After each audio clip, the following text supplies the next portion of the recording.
Une autre question, il est actuellement à la une, la réforme constitutionnelle. Parmi les mesures de cette réforme, il y a la réduction d'un tiers du nombre des parlementaires, l'introduction d'une dose de proportionnelle qui reste à définir pour les prochaines élections législatives et la limitation à 3 mandats consécutifs pour les députés, sénateurs et présidents d'exécutifs locaux. Selon un récent sondage Harris Interactive, 9 Français sur 10 seraient favorables à de nombreuses dispositions prévues par la réforme. Moins de parlementaires, qu'en pensez-vous ?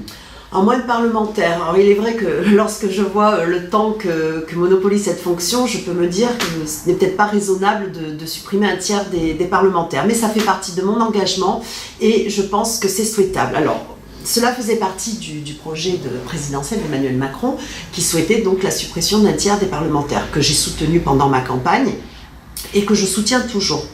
Alors, je l'ai soutenu pendant ma campagne en me disant que si un député pouvait également en même temps être maire, pouvait également en même temps être président de conseil d'administration, etc., c'est qu'il avait beaucoup de temps. Donc, s'il avait beaucoup de temps, on pouvait peut-être en avoir moins qui se consacrent uniquement à cette fonction de député. Donc, si vous voulez, c'était en ce sens que je réfléchissais au moment où je faisais ma campagne.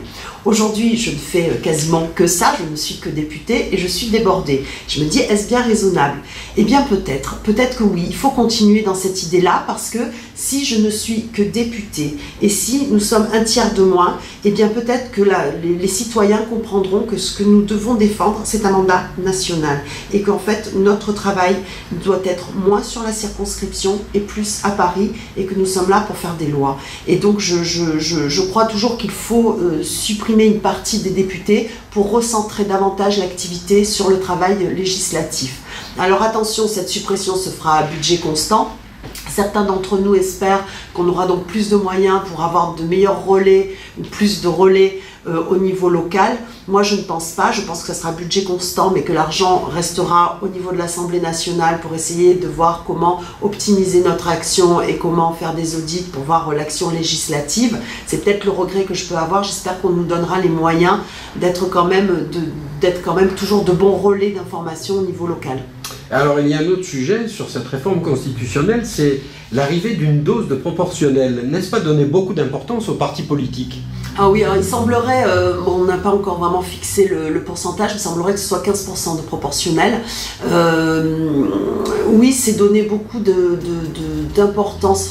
Oui, c'est donner de l'importance aux partis de moindre importance, mais c'est peut-être nécessaire également. Aux dernières élections, nous avons vu que les citoyens avaient besoin d'autre chose, avaient besoin de proximité, avaient besoin de politiques qui leur ressemblaient et n'avaient plus confiance finalement en l'action politique telle qu'elle existait auparavant. Donc je crois que de permettre l'existence du multipartisme et permettre que chaque parti puisse avoir une représentation, c'est nécessaire. Donc je suis plutôt favorable à ces dispositions-là, même si en pratique, ça va être peut-être difficile à mettre en place puisqu'il y aura une double liste.